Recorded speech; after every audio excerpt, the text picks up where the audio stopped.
Hello, hello, hello, everyone. It's Dr. Anthony Horvath here with the next Gutencast. Thank you for joining me this evening. Now, I'm going to have to beg your forgiveness right off the bat. I had a interesting afternoon. I am a volunteer firefighter, and as luck would have it, about 3 hours ago there was a fire call, and I didn't really think much of how long it might take, but I only recently got home, as it happens, and so all the time that I assumed that I would have to, get things ready look at my hair. I mean, I'm hardly even presentable. Uh, and some other things too, like the preparation of the text that I wanted to read. I just wasn't able to do it. So bear with me as I go through this, but just to give you an idea of the kind of mayhem I'm walking into, um, I don't know what happened with my settings, but um, no, I was invisible when I first sat down. I don't know why. Like when I had my shirt off, like I blended in the green screen. I was a floating head. So hey there, JB. Thanks for being here. I really appreciate it. Um, yeah. So I decided that I was not going to try to solve the floating head problem, and I was just going to continue on with the podcast. So um, if anything else pops up, you're just going to have to let it slide a little bit. Now, if more viewers get on, I might. Yeah, I should look redder than usual because I was standing outside blocking traffic for 3 hours in I don't know 5-degree weather. It started getting pretty nippy, that's for sure. It looks like all's well that ends well with that particular fire call. So, um, just mainly just standing around, trying not to lose my extremities from frostbite. So, job well done as usual. I have all my extremities still. So, as it happens, then, um, I also was not able to drum up any last minute guests to try to join me here, which is fine. I can carry it. I don't mind talking about this. But I say that because if I see that the number of viewers gets up to like 5 or 6, I'm going to reason that there might be somebody who actually knows my phone number, and I'll invite them to call in, and I'll put them on speaker. So that is an option, and I'm just sort of forewarning people of that. The Gutencast is basically um, it's a way for me to promote my online book retail site, but also my publishing. And this is probably the last time for a while, that I'm going to feature these particular books as our sponsors. So I'm just going to mention them real quick. Trust me, I've got other books to promote, and so but I'll be switching off. It's time for somebody else to have a turn. Sam has been part of my publishing operations for a long time. I bet you almost 15 years at this point. In his latest book, A Bed in Sheol, which is about a pilot who's captured by the Nazis, and most of that book is in the concentration camp, and he's, prisoner of war camp, and he's struggling to keep the faith and other things. So if you want to support the Gutencast, pick those books up and tell others about them if you like them.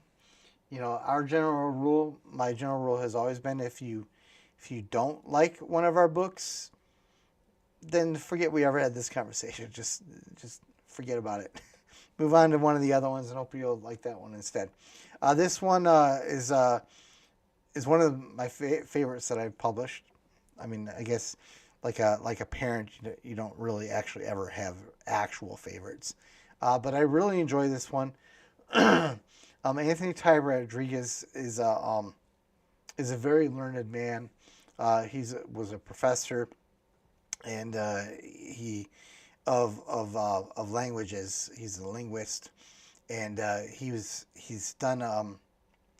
retired now, but he knows an awful lot about the Roman history of Britain. And so this book is actually set in Britain while it's under the rule of the Romans.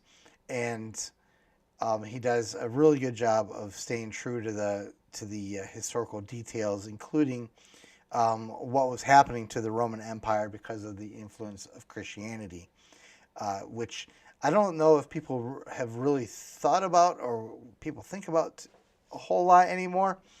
But if you look at the Roman Empire, if you know anything about the Roman Empire, say in like the first century, you could not probably perceive that by the 3rd, 4th, and 5th century, the Romans would be conquered by the Christian religion, as it were, if you want to put it in those terms. Where obviously people know about Constantine and that, but like, it's really a monumental thing. So like it eventually morphed into like the Holy Roman Empire, right? Which was under it was like all of Christendom. So for Christianity, for any religion to have that kind of effect on a society, is pretty profound, and we forget that because we weren't alive then. So it's easy to not appreciate some of the significance of historical events of old on how we are living today, and obviously it does. So some good books. If you like them, leave favorable reviews. If you don't like them, as I said, forget that we ever had this conversation. So we're going to talk tonight about technology. Technology is one of those things that I would say people don't think about enough. We use technology extensively, but I don't think we think about it. We don't process it. We don't consider the implications on our society and even on our own well-being. And it just there's something about us as people, as humans, that whenever a new technology is presented, people just like instantly move to adopt it, often without pondering anything about it. It's just like, ooh, look, new bell, and this is another new bells and whistles, another. Anyway, and so they just do it, and only later does it become apparent that maybe there are some downsides to whatever that technology is.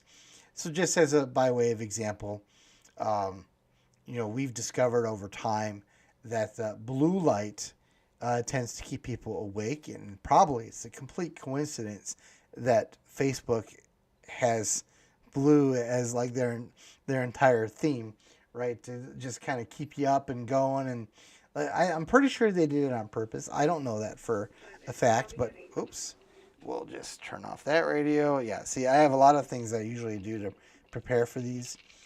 In fact, while I'm thinking about that radio, I'll go turn off this radio.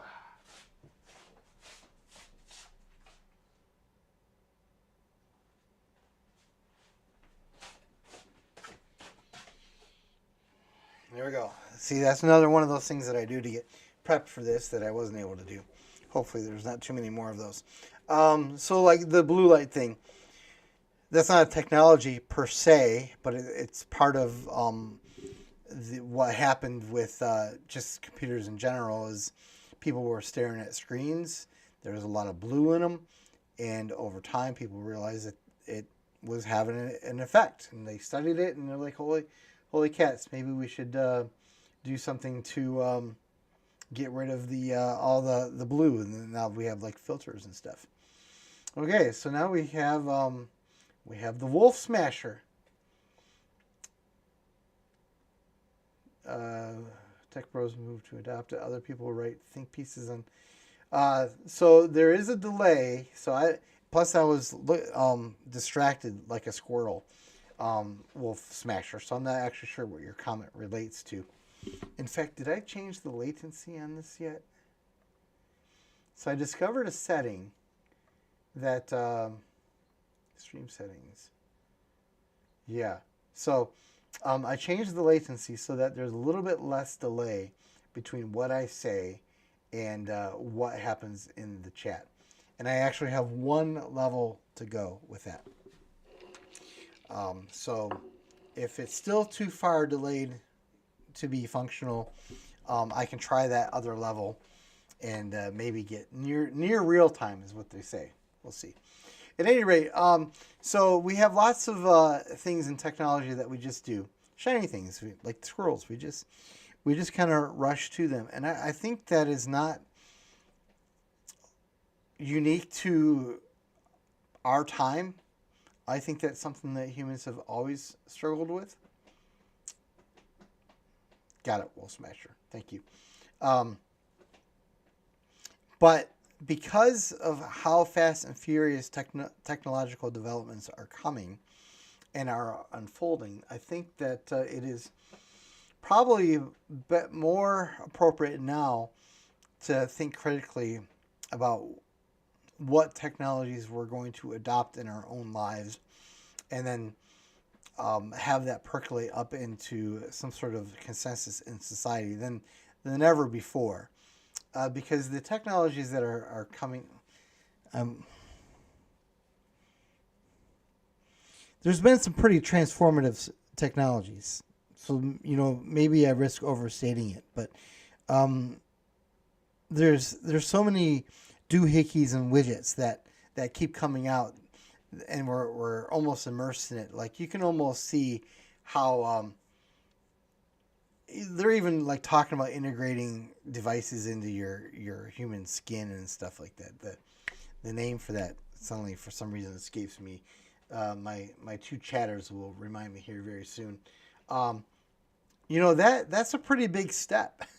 And you might say, well, it's no big deal. But what if a lot of people in society adopts it, and all of a sudden now we have to make accommodations in our whole. No, not subcutaneous. I mean, like where people like they like make themselves into like cyborg kind of things. Elon Musk is doing this with like his wants to augment minds with devices and stuff. Now I gotta wait 30 seconds for him to hear what I just said and reply. At any rate, we need to think about these things. Even if society jumps on the bandwagon and just does everything, as an individual, you should be processing this. And my personal philosophy, is that it's drawn from the scriptures about how everything is permissible for me, but I'll be mastered by nothing. And that's my attitude, has been for a while. People who know me, they have two different sort of reactions when they see the technology that I'm familiar with and that I'm competent to manage. On the one hand, they're often very surprised. They're like, how can you even have that in your house? Which is, a fair question. I did get rid of my Alexa, for example. The Alexa is no longer in most of my house. I actually do have it in one faraway place where it can't possibly hear me, and I use it only for very specific applications. And I'm sorry, I'm just discovering I have a little. Let's get rid of that. Might be sucking bandwidth up. Okay.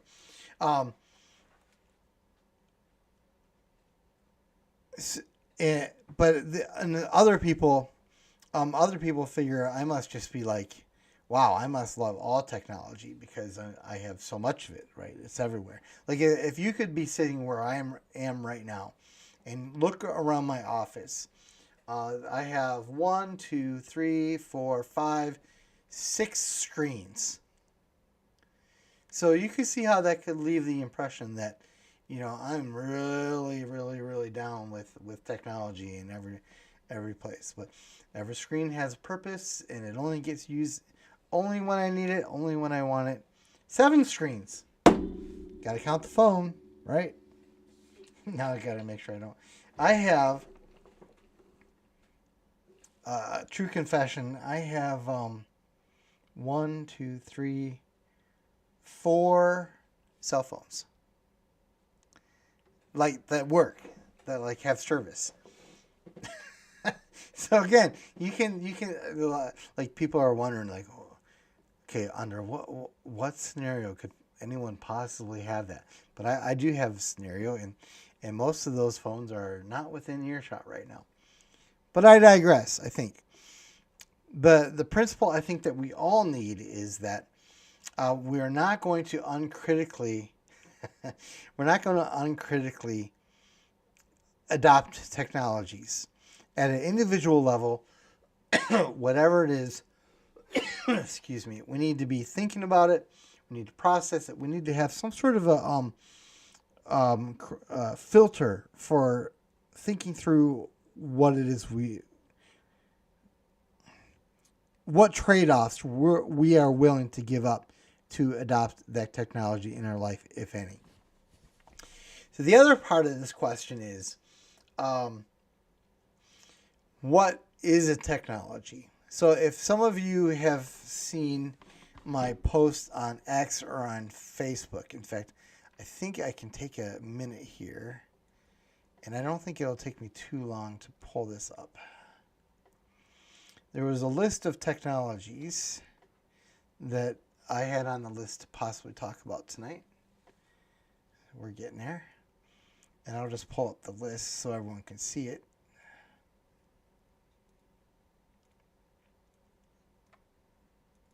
Here we go.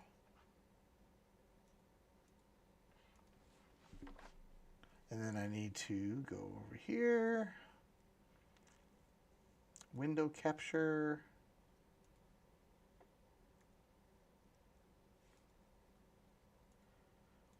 Now you can't see me, so that's your benefit. There we go. These are the ones that I was sharing. And when you look at this, this list, there are things on here that you might not consider to be a technology at all. For example, the nation state. And in the chat, theoretically, the chat is supposed to be recorded along with this. Someone has said, I have a very broad view of what I consider to be technology, and pencils are on the list. I would agree. Pencils should be on that list as well. Yeah, I think there's no question pencils belong on that list. And that would be a very broad understanding for what many people think of as technology. But I wonder, I see. Yeah, no, I have it on there. Like, I have compulsory education on the list. And that's something that I'm going to probably end up talking about. That's not the kind of thing that people usually think of as a technology. So I have a friend who, it's ironic, he has not yet been a guest on this podcast, which a little bit surprises me, and I'm kind of surprised that he didn't try to get on this one. Initials BB, who's really kind of conscientious about processing technology, and he has a very broad notion about what technology is. And in some ways, I think that his definition is almost like too broad, almost to be like worthless as a word. It like denotes nothing because it includes everything. And he can correct me on that if he ever wants to join me on this podcast. But since he hasn't yet, and since I know that for a fact that he's not watching this quite right this second, I'm just going to represent him however I want. In the old days, when I was a younger person, I probably would have thought that we should have a pretty narrow understanding of technology. It is surprising that BB isn't here. Definitely. But as I've grown older and seen a little bit just more about how we function as a society together, even if something isn't strictly speaking what what we might contemplate to be a technology, it has as a net effect basically the same consequence. And so we may as well talk about it as if it's a technology. So that's why I have compulsory education on here, for example. But I do think that it is worthwhile, at least, that when you have a conversation with somebody about technology and you want to have, oh, good, yes, you are absolutely right.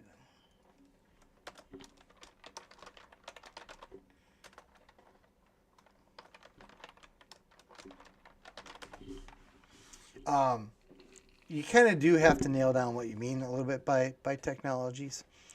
And I think even in any single conversation, your definition could fluctuate. So there is a very specific reason why the title of this particular podcast is the best / worst technologies ever contrived, and not like ever invented or something like that. Because the idea of contriving is like, just whatever we happen to do, and there is a danger, I think, of diluting the word so much so that it truly doesn't have like a usable meaning. Like, if you wanted to say, for example, that your hand was a technology, that would be kind of goofy, I think. At that point, I mean, the hand is an amazing contrivance, right? I think you would have to agree. Another example would be how they talk about animals like monkeys using tools, and they might use like a stick. They're just using a stick. Well, yeah, okay, that's a tool, but that's like a far cry from something like a space station, for example. They say, oh, we're just like the monkeys. They use sticks and we use space stations. Yeah, same thing. Exactly the same thing.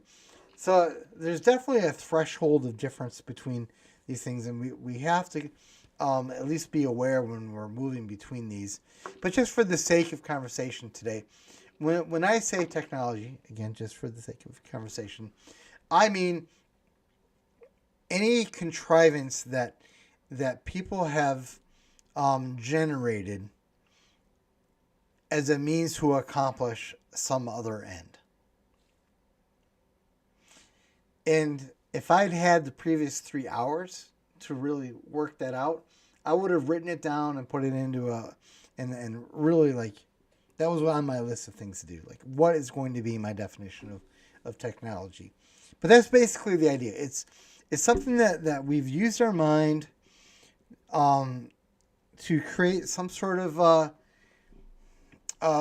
construct through which we'll achieve an end. And I think that really covers a lot. It's like super broad. I would agree. But I think it is important, and it's a necessary. Even if we walk away from this and we say, well, that's not really what technology is. It's something. It's something, and we should be aware of it, because one of the arguments that people who argue about technology often get into is whether or not technology is neutral or not. Now, if BB was here,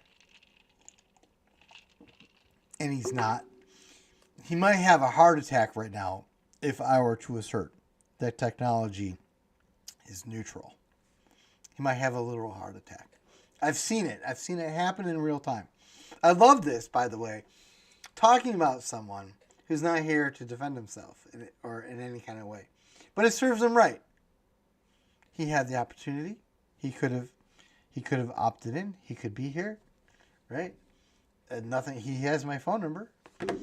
He could call me. I could put on the speaker, but he's not here. So, sucks to be him. I'll just continue representing him however I please. In my view is that technology is morally neutral, but not neutral in the sense that it will have implications and consequences on our behaviors. JB, I'm interested. Go ahead. Tell me what you think is one evil technology. So I am interested in knowing that. So I'll wait long enough for the delay to kick in. Sure. Okay. Well, I'm 99% of the way there with you on that because of the application. But I think you could perceive of a situation where, okay, so I don't know. This is supposed to be, I'm recording this. Oh, I'm not recording it over here though. I'll start the recording there. Another loose end. It is being recorded by YouTube. I don't know if it's going to record the chat. It's supposed to. But in the chat, someone said they can think of at least one evil technology, and they have stated abortion. And so I would say generally, like 99% of the way, I'm there with you. But there is that 1% where you could at least make the argument that in the cases of the trying to save the life of a mother, having that technology might not be in that application evil.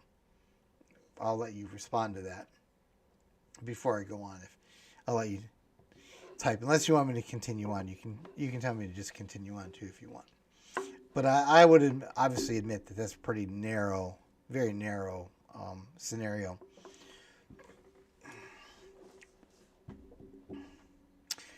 While he is thinking about whether or not he's going to reply to that or tell me to continue on. Yeah. People would, so again, I'm going to kind of restate what's going on in the chat because I don't know if it's going to carry over into the recording. He's not so sure about that because murdering babies, even in that case, seems evil. It might be a necessary evil, and I think that it would be probably the way that you'd kind of put that. And I think that helps me segue to pretty well to the splitting of the atom again as a because it's kind of the necessary evil kind of the thing, and it kind of helps me like focus on this question of whether or not a technology can be morally neutral, because of course the splitting of the atom was spearheaded. The whole research progress process was geared towards finding a way to kill as many people as possible in the shortest time as possible, and only incidentally in the kind of with an eye to the long run that yeah, maybe you could use that same thing to generate electricity and power things in a useful way. But I would say still that the splitting of the atom is nonetheless still a morally neutral thing, because it goes back to that philosophical distinction by G.E. Moore, who's a philosopher around the 1900s, who wrote that you can't get an ought from an is. You can't get an ought from an is, and I'm actually going to type that out here.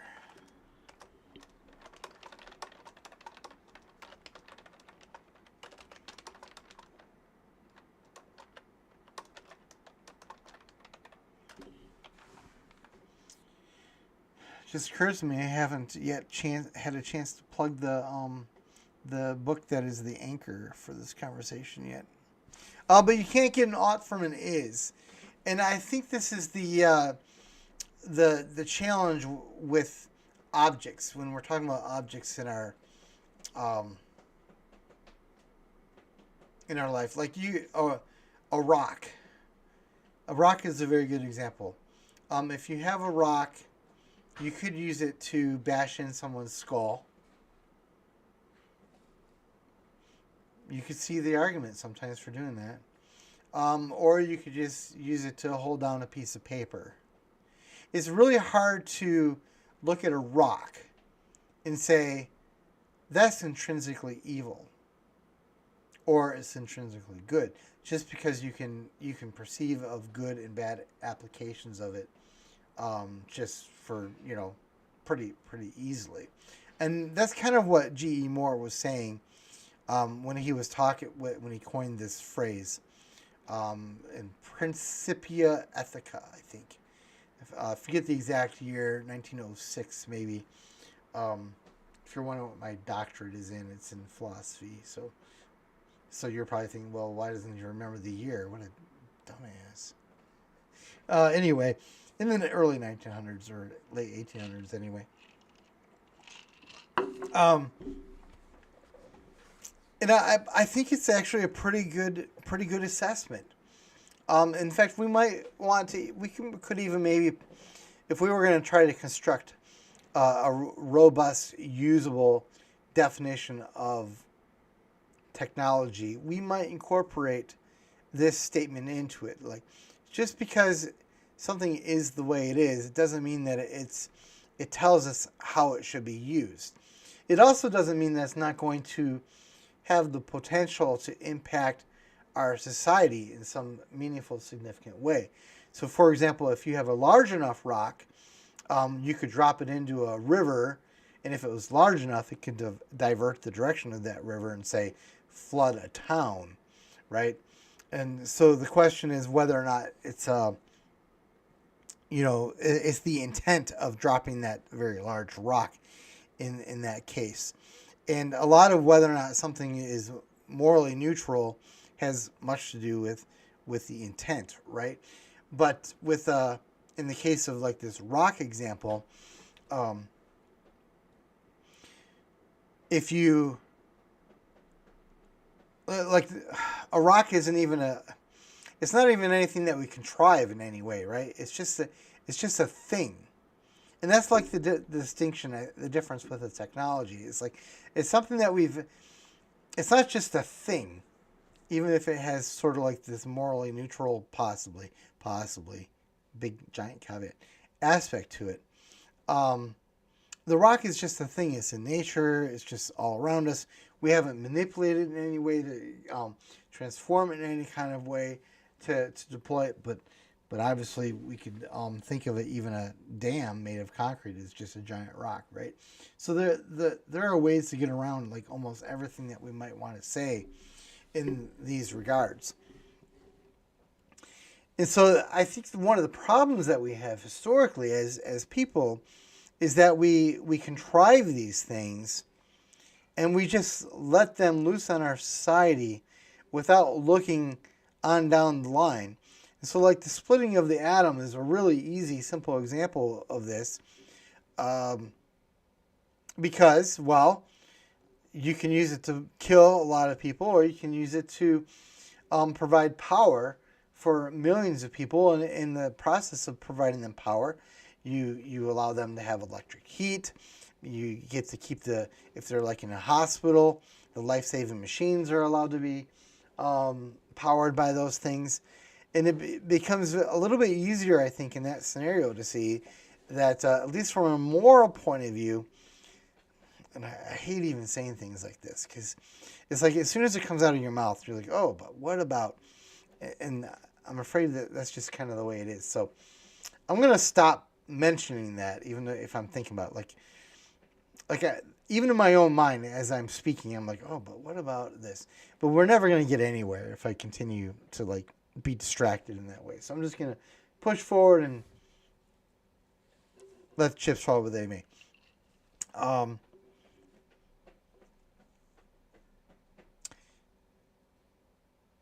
Just because it's morally neutral doesn't mean that it's neutral from the point of view of how it impacts potentially in society.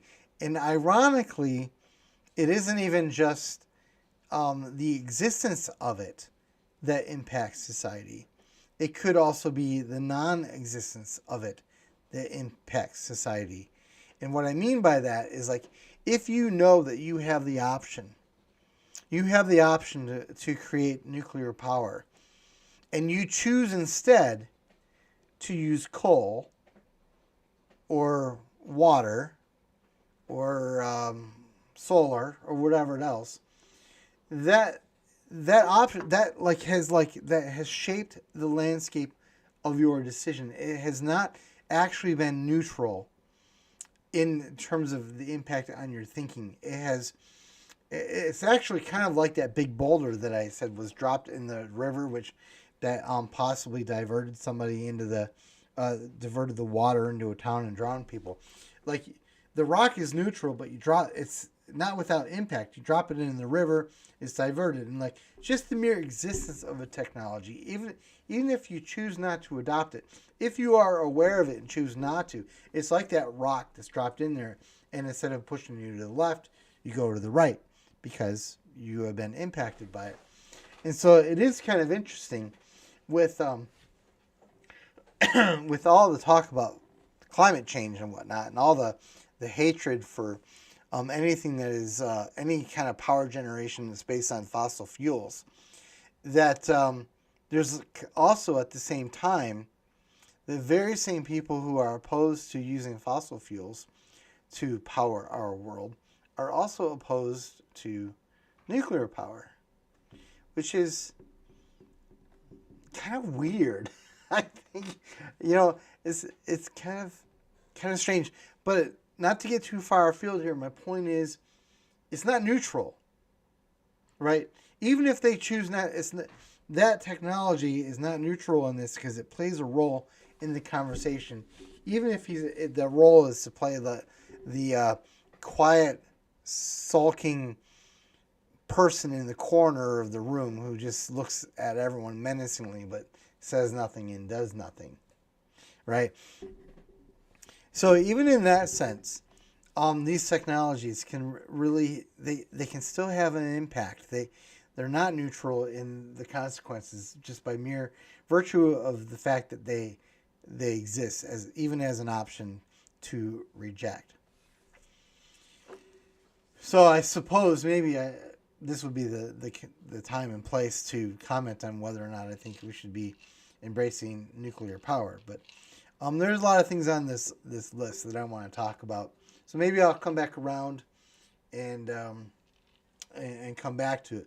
But I really wanted to bring that up for the ways that I did. It can be used to kill, or it can be used to save.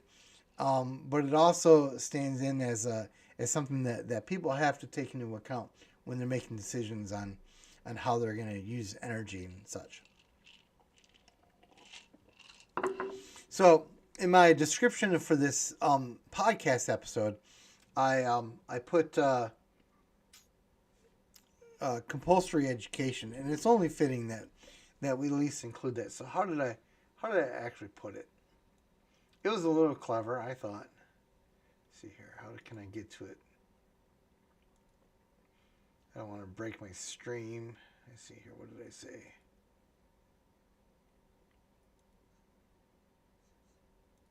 Edit description. Here's the description. Compulsory education or the splitting of the atom. One may usher in totalitarianism, the other might power civilization. Now, there are certain people who have never thought about these things at all, who are like, well, obviously the totalitarianism thing is the splitting of the atom, and the thing that powers civilization is compulsory education. Ha ha ha! You're so wrong. No. That is not accurate at all. The way that I framed that was specifically so that it could go either way.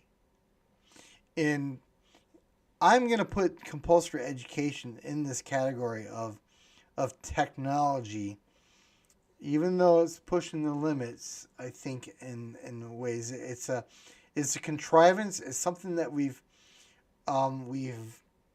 produced out of the world to achieve a particular purpose.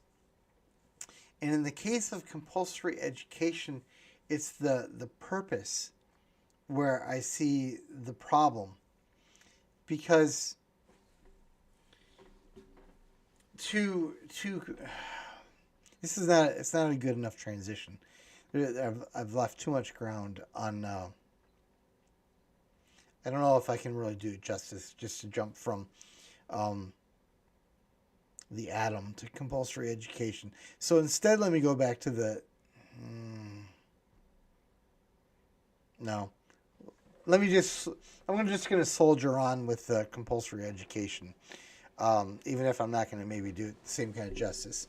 I'm just going to chalk that up into the 3 hours of prep time that I didn't get that I thought I was going to get.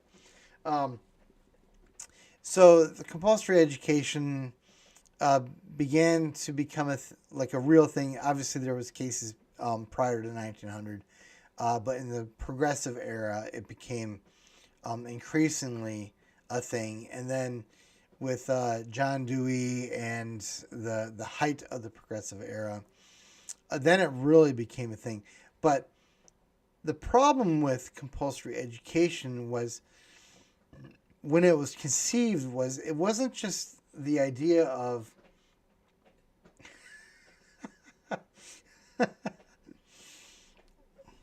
I don't know if that's being recorded, Will Smasher, but I'm not going to repeat it anyway, just in case it isn't. We'll just let it go. I just laughed hilariously for no reason. Um, it was a realization by certain people that if you want to create a society of a certain kind, the best way to do it, the most efficient and effective way to do it, was to take people when they are still young, as children, trap them in a particular setting, and then propagandize them. And John Dewey and the folks that were like him, they wanted to create a certain kind of citizen through that method. They had a captive audience, and they wanted to ensure within that scenario that they controlled the curriculum. And so, if you wanted to create a certain kind of outcome, which was a certain kind of citizen, then the real danger to that whole program was if anyone could escape it. If any large number of people could get out of and escape a system of education that was designed to create a certain kind of system, then that could blow the whole thing out of water. It could only work, like so many things that are proposed by these people, it could only work if everyone was doing it. Everyone had to be involved. Everyone had to go through the same system. They had to be exposed to basically the same curriculum. And so the purpose of education was not education in the way that a lot of us think of it. In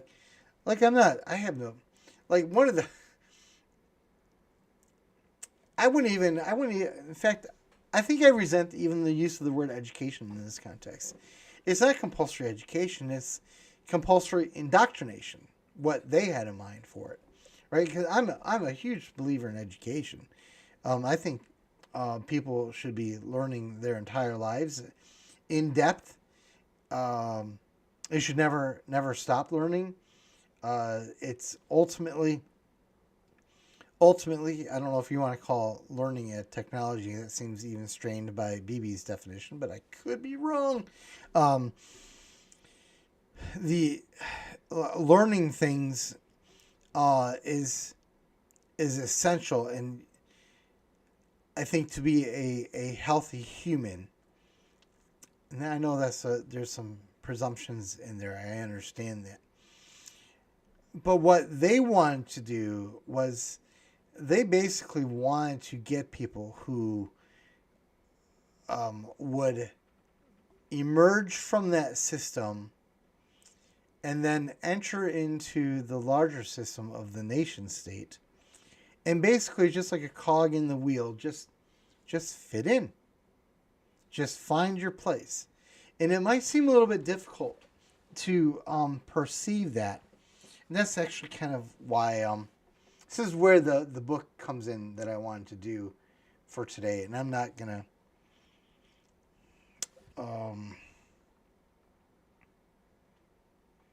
I should almost just come back to this book, The Machine by E.M. Forster sometime. It's a really good book. If you're not familiar with this book, it's pretty short. It's more like a novella, if anything. Only 12,000 words, give or take. Um, but basically, the people in this. In fact, I'm not even going to talk about it anymore. A better example of kind of what I'm getting at is like in a Brave New World, where you have certain people who are born. You've got your alphas and your betas and your gammas, to fit into society in a specific way, and to not know anything different, right? If you're a gamma, you're gonna do gamma things, and that's what's gonna make you happy. If you're an alpha, you'll do alpha things, and the reason why that was a thing, why Huxley like even had that idea, was because that was in like the culture when compulsory education was being um, established.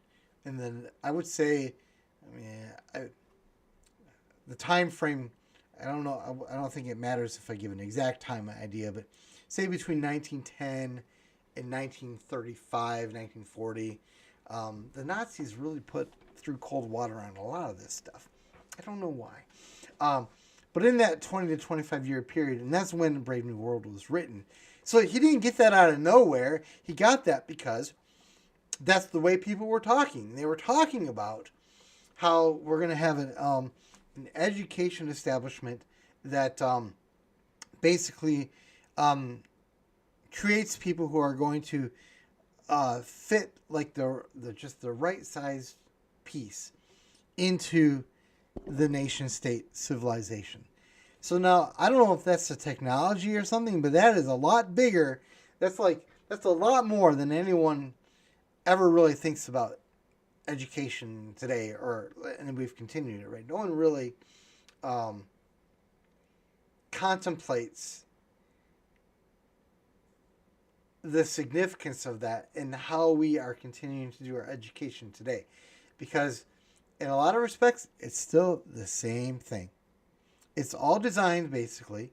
You throw everyone in the same thing, and you try to some degree differentiate, but you guide people into basically being good members of society, when that's not at all what education was before compulsory education.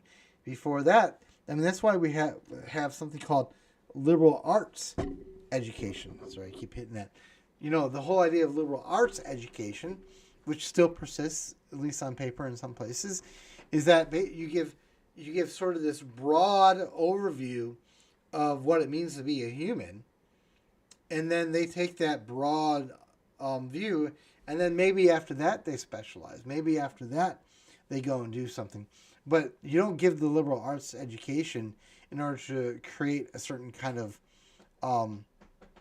product that fits somewhere like a device in the society. You do that so they can go out as free agents and interact in society. It's an entirely different vision for education than what we think of with education. All right, so I see we have some comments here. Before compulsory education, people just walked around and learned stuff by osmosis. True. There was truth to it, at least. Yes, apprenticeship. Someone mentions apprenticeship. It's actually a very powerful way of being molded, because there was a relational aspect to it, which was intimate and led you to complete mastery of a topic. Those schools that partner with businesses to create workers are similar in intent to what you're talking about through. Absolutely. Yes, absolutely. In fact, you've said it perfectly. I have a real problem with a school system that maybe that's a better distinction. Instead of calling it schools, instead of calling it education, we'll just call it schooling. So the schools basically are creating workers. That's their new role. And before compulsory education, schools were a place to get education where you would go out and you would be free spirits in the world. Worker drone factories. Amen. Yep. And a good person, if you want to follow this thread of thought, John Taylor Gatto, Gatto, talks about it really well. Another person who is sort of is a little unfair or maybe even inaccurate to put him in this, but Frederick Wilson. Did I get the name right? Frederick something. Scientific efficiency, I believe. I'm looking it up. Taylor. Frederick Taylor. I knew that. I also published that book. Frederick Taylor and Scientific Management. Yes, of course. And that was a really big thing in the early 1900s, and it created efficiency became basically a virtue, but what it was really a virtue for was the factory owners who needed people who could come in and learn how to run machines effectively. And in more recent years, another place where we've seen this manifest is with Common Core, and they replaced good literature, which used to be in the curriculum, with reading textbooks. Not textbooks. Manuals. Oh, like manuals for.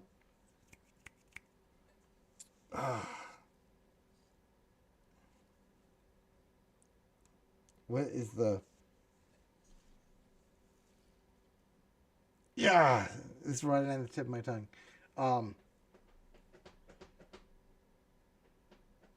Stuff that technical manuals. There we go. Like, where'd it go? Yeah, and you should be able to read a technical manual, but I'm pretty sure that if you're literate at all, sufficiently literate, like if you're reading Shakespeare, you should probably be able to read a tech manual. I'm just saying. But if you get rid of Shakespeare and you only have them read tech manuals, what does that say about what you perceive the purpose of that education to be? And so I think there are a lot of impacts and effects of having compulsory education as a thing that we don't really, even now, we haven't processed. I bet you that this podcast is the first time, if anyone is seeing this now or later, has seen any relation to, like any invocation of the phrase compulsory education, probably in the last 5 years. I bet you, and you can tell me in the chat if you've seen it discussed elsewhere.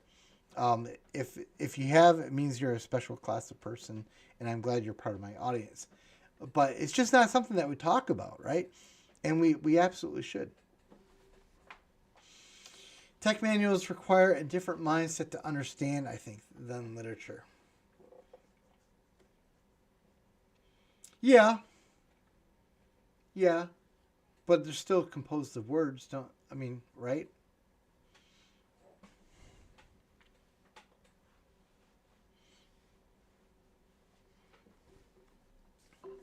Yes, I'm waiting for a reply. But I won't wait too long. Yeah, no question. I think that's really true, not just of tech manuals, but any kind of form of the written word. Poetry also requires a different mindset. For example, but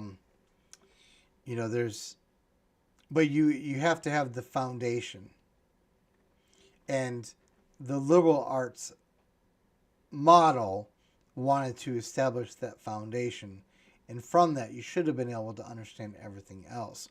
So I would say, probably, if I was going to respond to your point with a little bit more thoughtfulness, I might say that the difference is that you don't have to necessarily have a separate introduction, like the purpose of the literature, like Shakespeare or Forster, as I have over here up on my screen. It's not to equip someone to read a tech manual per se, but there are other parts of a liberal arts education that would. They would study geometry, for example. There are lots of places in the typical traditional liberal arts education, legitimate education, that I think would successfully prepare someone to read a tech manual. But the only reason why you have to go out of your way, I think, to again, I'm getting ahead of myself just a little bit.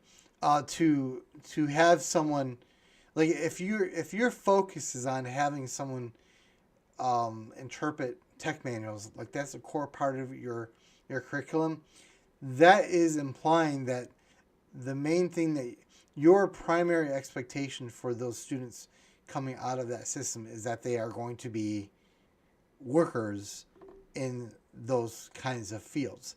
You're basically determining for them. You're assuming that they're going to need that, whereas a broad-based liberal arts education does not necessarily, and usually does not, from my understanding, at least through history, make any assumptions about the kinds of jobs that people will have. It just says, we're going to give you a broad spectrum overview in all things so that you are equipped to be able to do anything. So the one has in mind the outcome that they want, like the outcome being the whole future of that person, the way that they think that whole person will fit into society forever, from the time they leave to the time they die. They're going to be in a factory or that kind of a context. Whereas the liberal arts kind of idea of education says, we don't know what you're going to be, but we're going to make sure that whatever you choose to go into, you're able to do it. And I think that there's there's obviously a lot of baggage that's associated with both ideas, and it goes unexamined and it remains unexamined to this day. And that's one of the main points of my podcast today that I'm really trying to get across, is that we have these things, we're used to them, we're surrounded by them. It's time to really examine them and ask ourselves, is this really what we want? And not delude ourselves into thinking that just because we can't see the effects instantly, that there aren't, especially over time and especially manifested over an entire society. So the quote, there's that Heinlein quote in the chat. There's that Heinlein quote about specialization being for insects, and that humans should be able to do a wide variety of tasks. A very good quote. I remember that, although I don't quite remember what it is. You know, it's interesting. Heinlein is someone that I've heard an awful lot about. I heard someone tell me once that my own writing reminded them of Heinlein. And yet I don't think I've ever read anything by Heinlein. And that seems absurd, given who I am.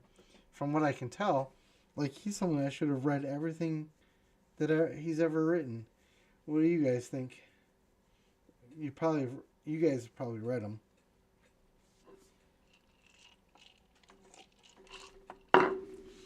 So let's talk about some of these other things.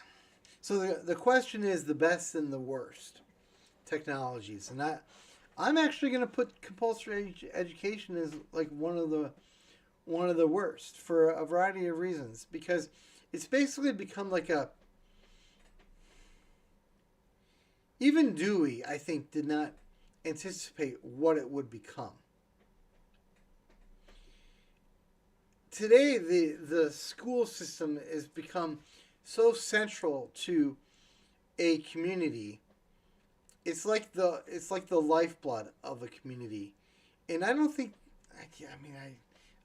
I don't know if I've even read Dewey quite enough to know. I don't think that's what he really had in mind either. But that's what it's become, and I think compulsory education was sort of built in mind with the idea of dovetailing into the maintenance of the nation state, and the nation state as its own technology in a way, from my very broad description of it in this podcast, at least. Uh, it was meant the products of compulsory education were to be um, people who would help the state flourish. And going back through history, you, you can't glorify things. It's not like things were like just so much better before the nation state idea was contrived, if we want to put it that way. And it really, we shouldn't even say it was contrived. It more like congealed. Um, but it's like what I said kind of at the beginning. There are trade offs, and so there's a lot of people who are even today. They're worried about nationalism. Like if we were going to talk about politics, we could easily there's a lot of people who are worried about the current president and his nationalistic tendencies. Um, Gulf of America. Sorry, I just find that so entertaining. Your comments about the 51st state. I mean, come on, that's funny right there. I don't care who you are. Um, I mean, obviously, they're kind of serious too, right? Not kind of serious, but maybe absolutely serious. But it wasn't like this in the old days. Like you'd have a region, like in Europe, that um, would like the its allegiances would shift often, because it would some new king or monarch or um, baron would be in charge of it, and you did not have your allegiances back then. Like if you were in a particular city, um, maybe I should just kind of give an example here. I've been for my so I'm an author, and I have this book series called The Annals of the Blood King, and I've written two books in it, The Warden Watch and The Fisher King's Apprentice, and there's a third one coming out. And spoiler alert: one of the characters in it is Joan of Arc, and the world that she lives in the 1420s, give or take. Um, the cities around her, they're constantly. It's not even like they're shifting allegiance per se, so much as the people who are in charge of them are changing. You've got one day the Burgundians are in charge, and the next day the English are in charge. Now the French are in charge, and from one month to the next, you know, it could be a city that was filled with allies, now are enemies, which isn't really the right way to put it, because really those people are just going about their lives, and only the people who are bossing them around have changed. But there's no real sense that any of them had, consequently, because of this, there wasn't any idea that the people of Orleans, which is one of the important cities in Joan of Arc's life, had such loyalty and devotion to themselves patriotically, that they were going to spread through the countryside and establish the borders of Orleanism, and conquer all the cities in the name of Orleanism, and make it a state in that sense, an actual nation. Now, the plus side of that, because people, their loyalties were essentially to their families, their local communities, and maybe then to their king, possibly if it wasn't at the sword point. But it was not the kind of worldview that really supported something like what we might see in the nationalism of, say, Hitler. We're always talking about Hitler these days when I continue. where the nation itself was a thing in itself. This is like a technological innovation in human society, as it were, where you've got something above and beyond the individual humans that has its own rights and privileges and duties. This was something that was new, and if we go back through history, we can see why it developed. Because, again, we don't want to idealize the world of Joan of Arc and the feudalism of the time. There are reasons why that all went away. It wasn't all roses, but there are trade-offs. Is the thing. There are trade-offs, and that's really kind of, again, that's kind of what I'm trying to get at with this. Is that for all these different things that we want to talk about, we look at the thing that is useful for us, or something that scratches our itch, and we don't really evaluate what we've given up, or what we could give up, or what our children might give up, or what our grandchildren might give up.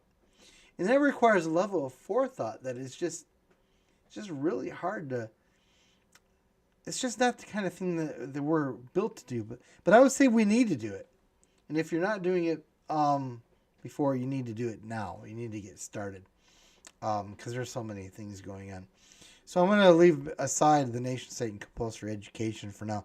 I really would like to have really grounded this more in this book by Forrester called The Machine. See if I can find a little quick quote.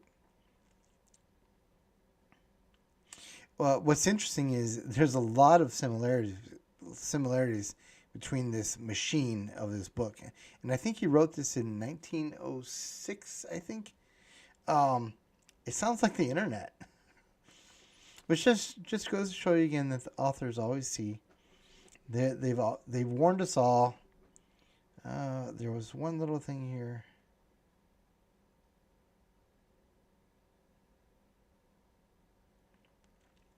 That might be relevant to what I'm saying.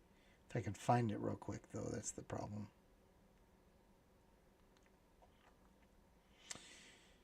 Well, I'm just going to let it go. So let me kind of move on. So I think I'm really making my point pretty well, pretty straightforward. No matter what, and the point would be, just to summarize it, whatever it is, whether it's an institution, an actual piece of hardware, any kind of innovation, maybe they're morally neutral, maybe they're not, but they're not neutral from the point of view of having trade-offs involved. And as thinking individuals, we have to be aware of what those trade-offs are. So I'm going to go through this list here. Maybe a little bit more quickly, but I think I've made the point that I wanted to make.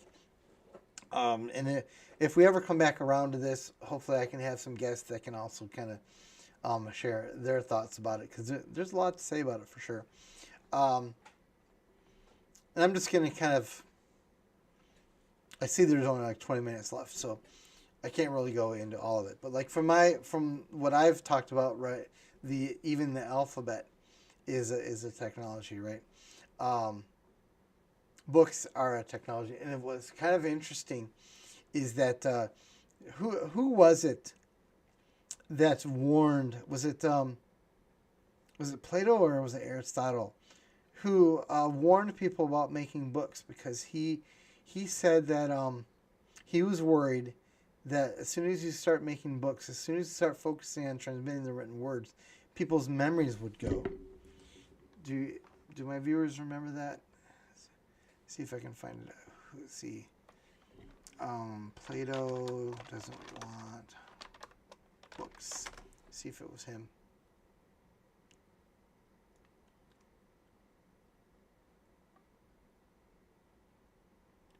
See, we'll say Greek philosopher.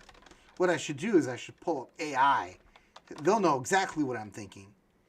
Warns against making books because it will cause people to lose their ability to memorize. Socrates. Socrates. Let's see. Or, oh, this guy says it is Plato, maybe. Yeah, it's my fault. The headline was Socrates was very worried about but then the source was Reddit. So maybe not the best source of information. Socrates, Plato, one of these people did, though. Let's see. This person wants to know who it was. Looks like it could be Socrates, because I see some other people saying it too. The thing is like, this is we don't think about that, but it's true, right? We can pull up anything that we need on our phones right now. We don't have to memorize things, and so we don't. And as a consequence, there are certain aspects probably in the physical makeup of our brains themselves, because of neuroplasticity, capabilities that we do not have today that somebody in, say, 300 BC would have. There's also a really interesting, this is in the book of Enoch, I believe, makes a somewhat similar argument, if I remember correctly, memory, right? About writing, about how it's going to distort our ability to learn and memorize and transmit knowledge and things of that sort. And there's actually kind of an interesting aspect to this. Like so I'm a Christian, and we don't. This is not a Christian podcast, but we're not gonna hide that aspect. So someone's tracked down the quote. My AI alleges it's by Plato from his work Phaedrus. Plato said this: to say the very least, books are the great source of knowledge. That's not what he said. That's not a real quote, is it? So useless. Where's I going with the Christian thing? Oh yeah. So like there's a lot of people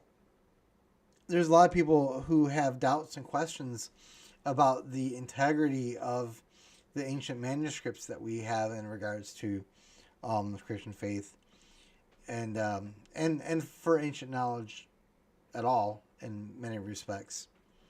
But we forget that even our brains are different.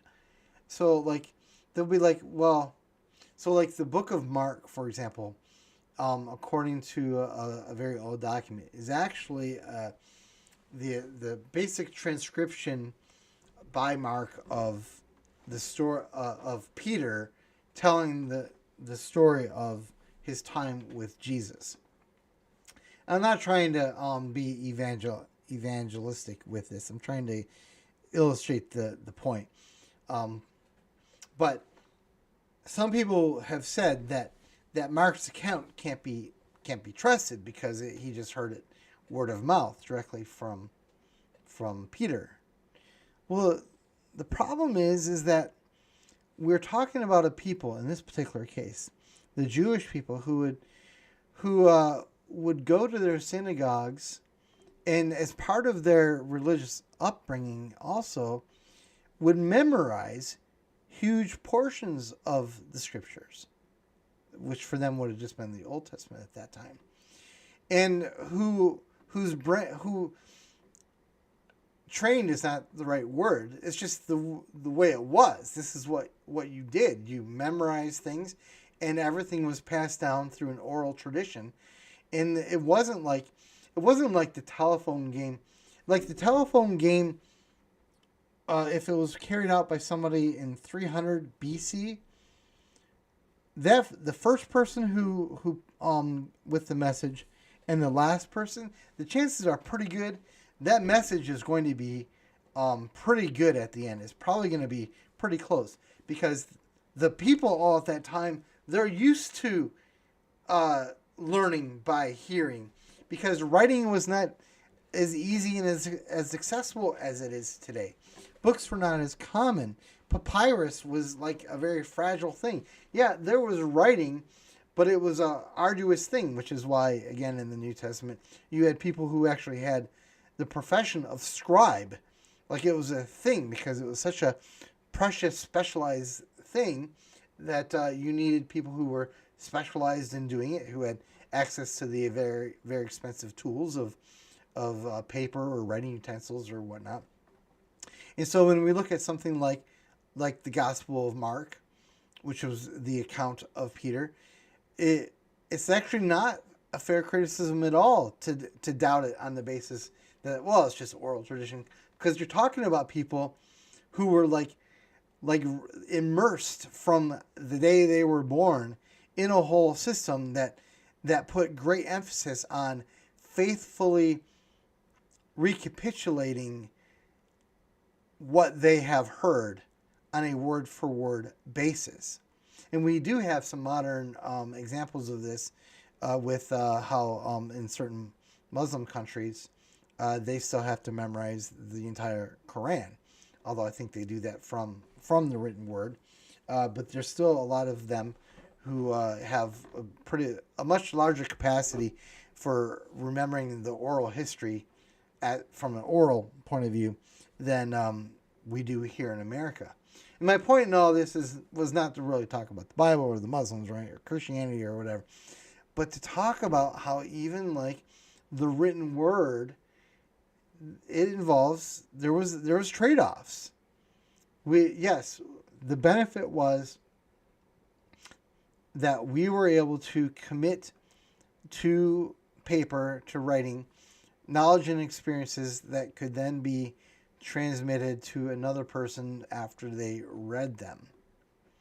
But what we lost was the persistent ability of whole societies to absorb what people are saying and faithfully transmit what was said by memory alone to the next generation. So it might be a fun podcast. This might be a good podcast topic all on its own. Would it have been better for societies to continue to have that oral tradition as the primary means of transmitting information from one generation to the next, or books in libraries? Wow. So I see I've got about 10 minutes left. And let's see, we've talked about the alphabet, splitting of the atom, the car. I'm almost gonna keep repeating myself on my main point that I wanted to make, but let me talk about the car and leave some of the other things. So the car again is one of those things that there have been trade-offs, and we don't really think about it a whole lot. Obviously, there was immediate consequences when the cars came. Like in terms of trade-offs, one of the trade-offs was we no longer had to step in horse beep, just as your normal course of daily life, right? And so it put all the horse people out of business, right? Yes, thank you, JB. Exactly. Yes, that was where I was going with this. JB says cars destroyed community as people went farther from home. That's the other side of it. So now you can have a job that's an hour away from where you live. And just by virtue of that whole scenario, you've got 2 hours of your life on that scenario that are sucked away. You're in your own little cubicle traveling down the road, and you're probably not interacting with a whole lot of people typically. So there's a good chunk of your life which now you're alone. And when you get home, you're going to be tired. You're probably not going to be have a whole lot of time or energy to interact with the people who do live around you. Maybe your immediate neighbors, but chances are you don't know a whole lot of people beyond that, because just like you, those people have the same situation where they're driving back and forth. And so that whole community is basically an assembly of strangers. And so unless you're very, very deliberate in counteracting that, there's a very good chance that it just fractures everything. Um, and of course, that's just the community, but just think about families too. Like my own family, as I sit here, my immediate family on my side, they are all about 400 miles away, made possible by the car. But yeah, so maybe I'm with you there too, JB is still with you. And then, but the ones who will, are still in the area that they are living in, they all still live about an hour apart. So they're still not able to see each other. My family members are not able to see each other on the kind of with the kind of regularity that people in say 1880 would have been able to see each other. Your local church, if you're a church-going person, back then they really are going to be people who, are within a horse trot away. And now your local church can be people who live 20 miles away, and the only time that you can practically see them is, for an hour on Sunday, and you might not even learn their names because of it. So the car has radically transformed our society in ways that we don't really appreciate a whole lot. And one of the things, just sort of, maybe I'll use this to close this out on, is that oh man, JB, you're just killing it. JB says, in community schools have almost vanished thanks to busing. Yes, exactly. Yeah. Like the movie The Sandlot, right? Those are all just locals. And look, if you've seen the movie, but now under that scenario, because if you had busing, those people would hardly ever see each other. And it also reduces the amount of loyalty you might, I don't know if that's the word that I'm looking for here, but I'll frame it this way. One of my own personal reasons why I have trouble being very interested in national sports or even state colleges, like, or whatnot, is because, like, what I don't understand what my connection is. I'm trying to think of something that's safe, that doesn't offend some sports athletic person that's out there.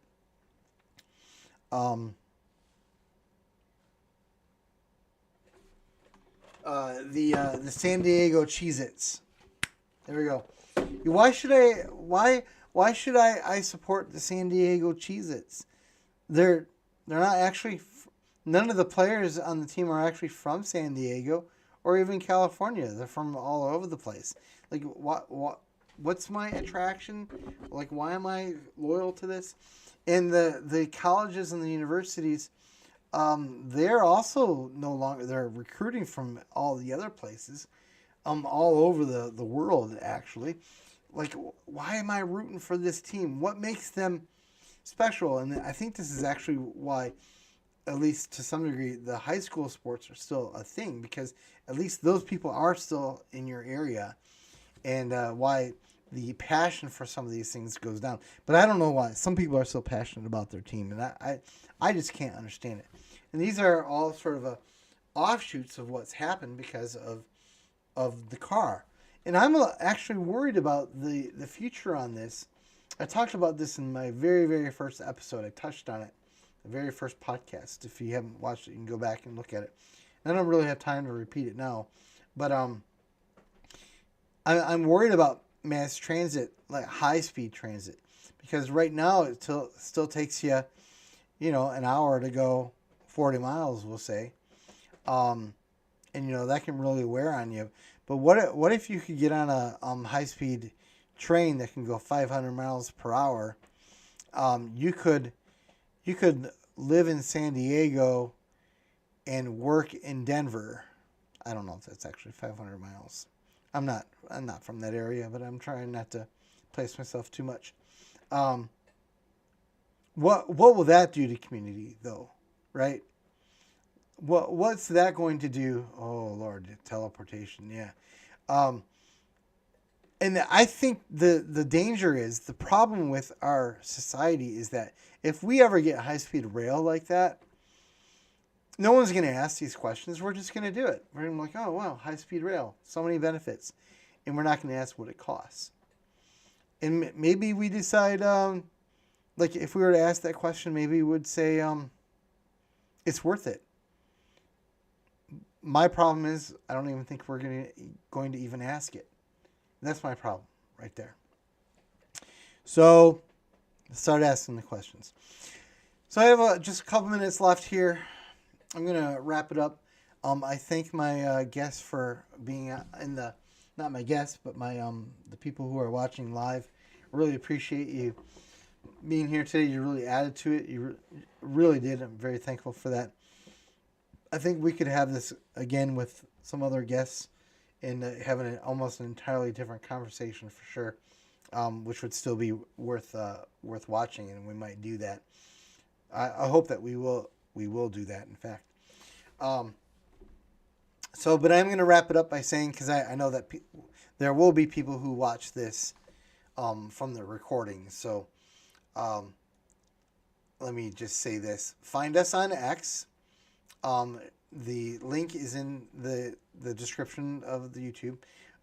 We will eventually be on Rumble a little bit more. Yeah, absolutely. Wolf Smasher.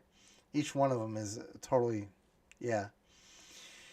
Yeah, as soon as I'm like with, I'm on the level of Joe Rogan where I'm doing a 3-hour segment every day.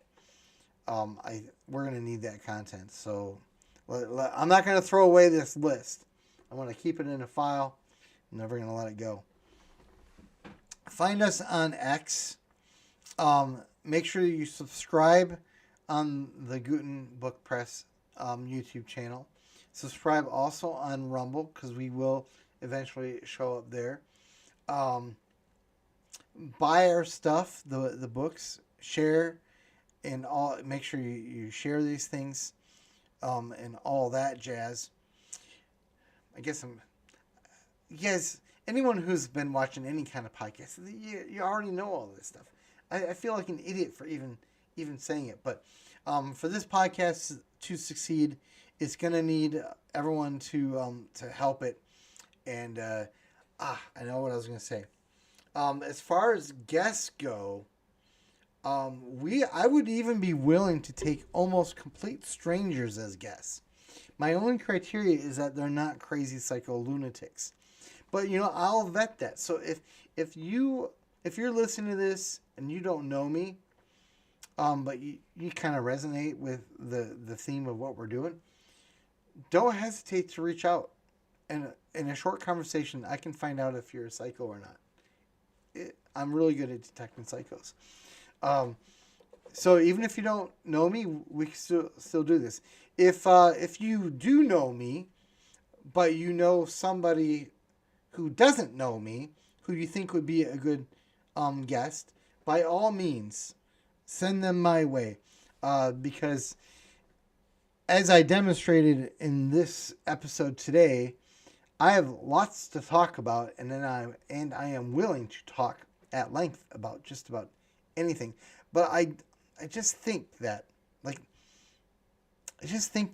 a podcast is overall going to be more enjoyable if there is give and take from people. That's just my perception, and I don't think I'm wrong on it. Which is why I'm really thankful that I have people. I'm looking at one of my 6 screens over here, who have been providing content on the chat, and I really appreciate that. So help me find guests too, I guess is what I'm saying. And if you're at all interested, by all means, contact me. And if you have a topic that you want to talk about, feel free to suggest it. So it is 8 o'clock. I'm going to wrap this up right on time. Actually, according to the clock here, I've got about 50 seconds left. Yeah, whatever. Let's end a little bit early. It'll be fine. Thank you for watching. Dr. Anthony Horvath, or just Anthony if you want. I don't really care about that kind of thing too much. The all the links that you need are in the description, and you can find out everything else that you need from there. Thanks for watching. Oh, next Tuesday is going to be great. The topic, we're going to tell AI dirty jokes and see if it laughs. And OJ Wolf Smasher is going to come back again, and we are going to ask AI in real time. We'll put AI on a speaker and talk to it and tell it jokes and see if it has even a clue. I don't know if we're going to cover anything of substance per se in that, but it's going to be a really good time. And like by dirty joke, I mean like, why did I'll give you an example of a dirty joke. Yeah, dirty joke. Why did the robber wash his hands? Because he wanted to get a clean getaway. See? Dirty joke. Clean. That was a clean joke, wasn't it? Dang it. Screwed it up. Yeah, he doesn't know any of those. Hey, maybe we should tell the brick joke. That would be great. Just to tell the AI the brick joke. He wasn't right-handed, right? Okay, so next Tuesday, we're going to tell AI jokes, see if it laughs. And I don't know if AI will laugh, but I expect to. So thanks for watching. We are done.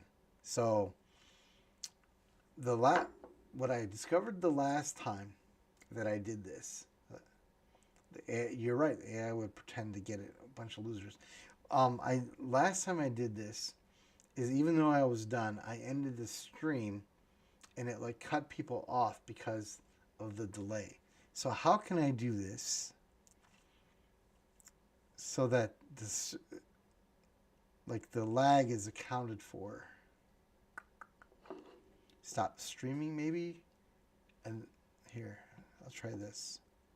I'll stop the recording at least.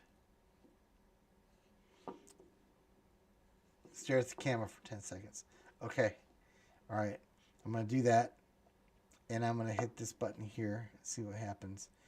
It should end the stream, but not the broadcast.